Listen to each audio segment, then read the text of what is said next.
સુરતના ભેસ્તાન વિસ્તારમાં જૂની અદાવતને કારણે થયેલા જીવલેણ હુમલામાં એક યુવકની ઘાતકી હત્યા કરવામાં આવી છે।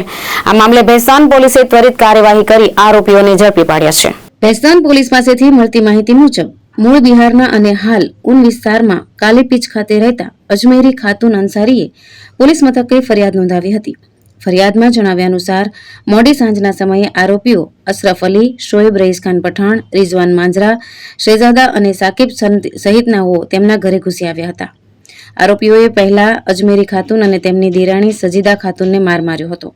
ત્યારબાદ અજમેરી ખાતુનના પતિ મુઝફ્ફર હુસેન અને દિયર જફર હુસેન પર જીવલેણ હુમલો કર્યો હતો।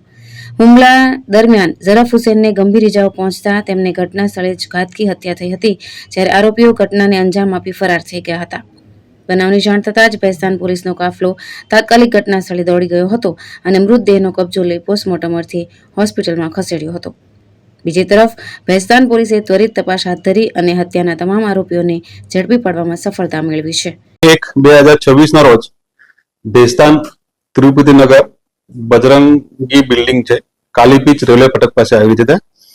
ત્યાં ગઈકાલે સાંજે 5 વાગ્યાના સુમારે આરોપી જે શોએબ રઈસખાન પઠાણ, એની ઉંમર છે 18 વર્ષ 11 માસ, તથા અન્ય 4 કાયદાના સંઘર્ષમાં આવેલા કિશોરો ફરેદીન ધાબા ઉપર પતંગ ચગાવવા અને રમવા માટે ગયેલા હતા।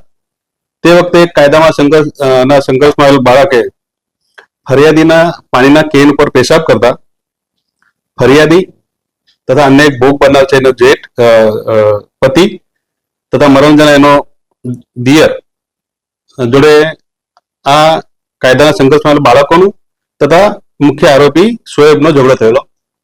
મારામારી દરમિયાન મુખ્ય આરોપી શોએબે મરણ જનાર ને છાતીના ભાગે ગંભીર ઈજાઓ પહોંચાડેલી અને જે ભોગ બનનાર છે એને પણ ઈજાઓ પહોંચાડેલી અને એક મર્ડરનો બનાવ પામેલ એની સૌપ્રથમ જાણ કંટ્રોલ રૂમમાં થતા ભેસ્તાન પોલીસ, જીઆઈડીસી પોલીસ તાત્કાલિક એક્શનમાં આવેલી, સ્થળ વિઝિટ કરેલી।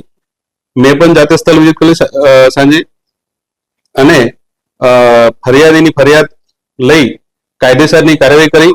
આજે મુખ્ય આરોપી છે શોએબ તથા અન્ય જે કાયદાના સંઘર્ષ બાળકોને ડિટેન કરવામાં આવેલ છે અને તેવી વિરુદ્ધમાં કાયદેસરની કાર્યવાહી હાથ ધરવામાં આવેલ છે। હિતેશ પ્રજાપતિ, દ્રષ્ટિકોણ ન્યૂઝ, સુરત।